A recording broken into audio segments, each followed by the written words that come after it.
Hey YouTube,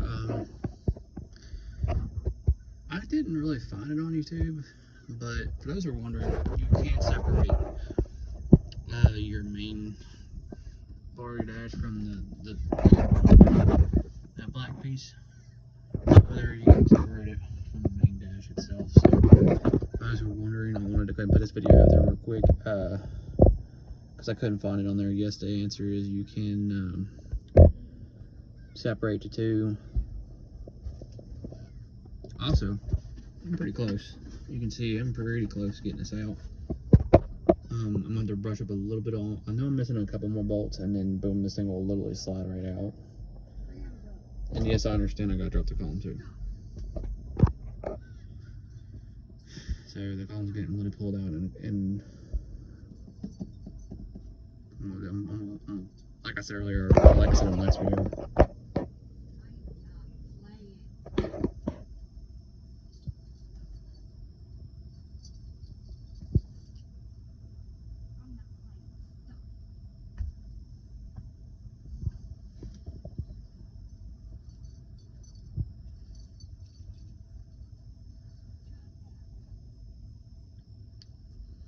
Like I said in the last video, I am starting to work on this truck.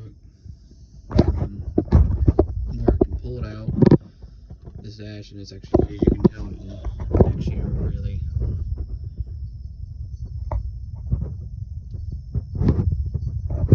not that bad shape. It does need cleaning, I'm not gonna lie about that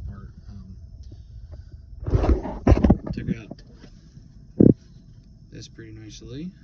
I gotta remove the screw bolt for that. That's not a big deal. As you can tell, it came out pretty nice. Might need that on the other one, don't know yet.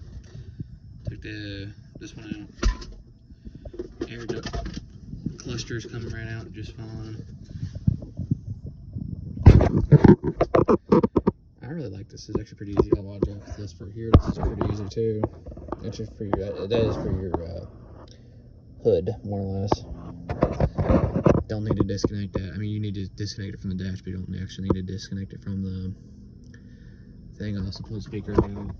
I had to pull the grills out anyway. I didn't have to pull the grills I didn't have to pull the speakers out, to be clarified. I could have just left them in there, but the reason you gotta pull the grills is there's one there you gotta pull out screw wise. There's one there, right here is another one, and then there's a third one right in here. I think, yeah, right there.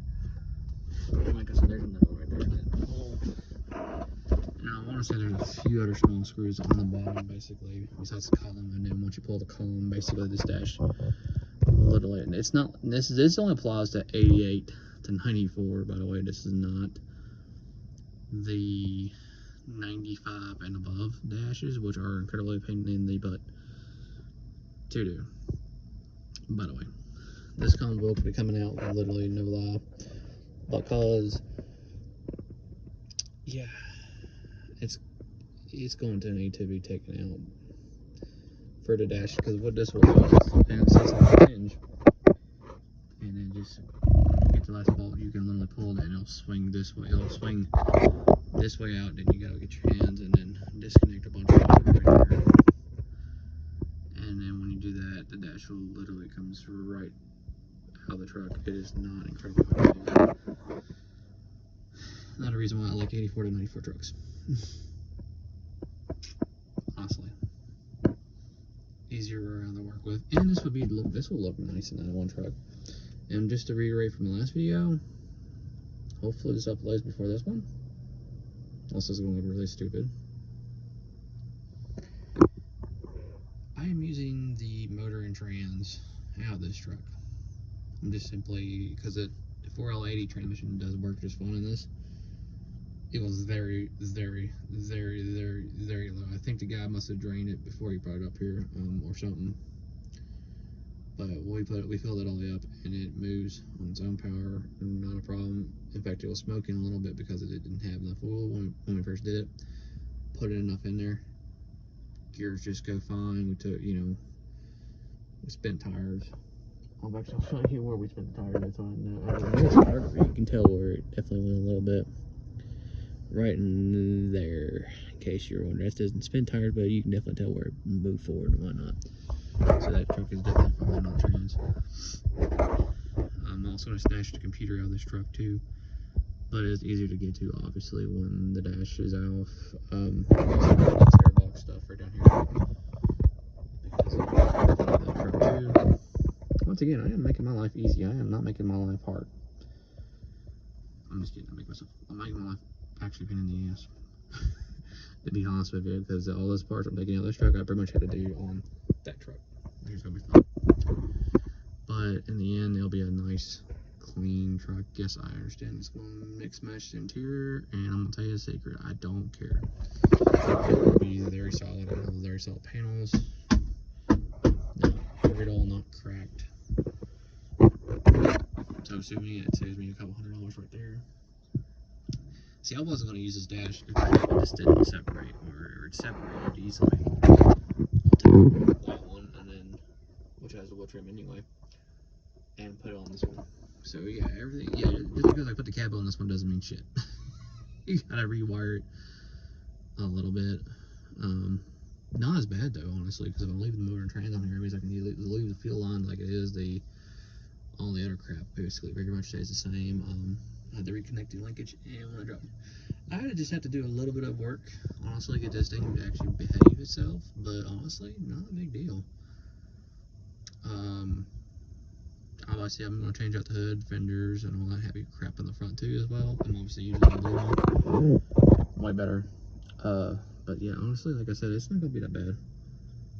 The wiring job, the only bad part, like I said, is I'm going to have to take this dash out, take the dash out of the other one, put this box in the other one with the computer. And I know some people are going to ask me, why am I taking the computer? Will that computer run? This is a 5.7, will it run?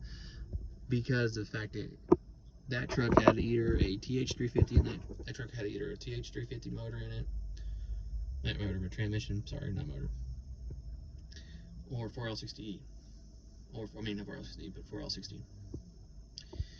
And the problem is that this one is definitely for sure either a TH400 or more realistically probably a 4L80, not a 4L80E, but a 4L80.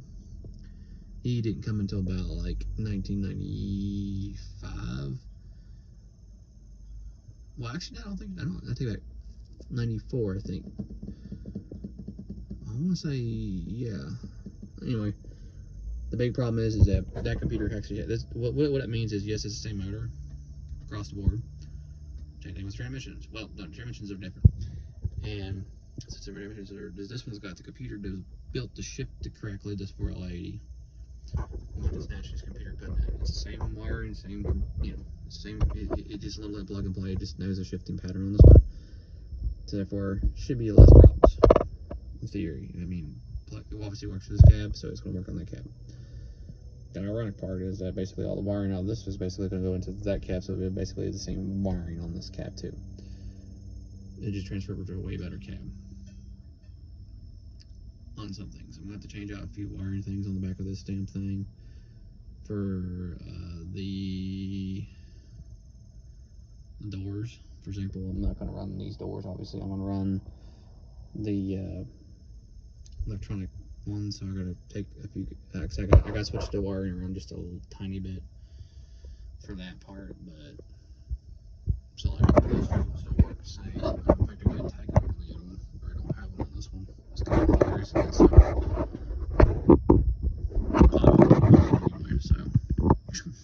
but it'd be awesome if it did. You never know. Might get lucky. Might get an extra tack out of the deal. Yeah, just because I know that's one of those things too. Is one of those where if that was manual doors on the other truck, I would honestly just leave it the hell alone, and I would just I could just plop it right into the other one. But where it's not, I gotta actually grab the all electronics behind this one. I mean, take this one's off, put that one's on. That's gonna be fun and stuff, but pretty easy, honestly. And then gives me, like I said, a tack signal. Change out the computer a little bit. There you go. Basically, this will be a 19.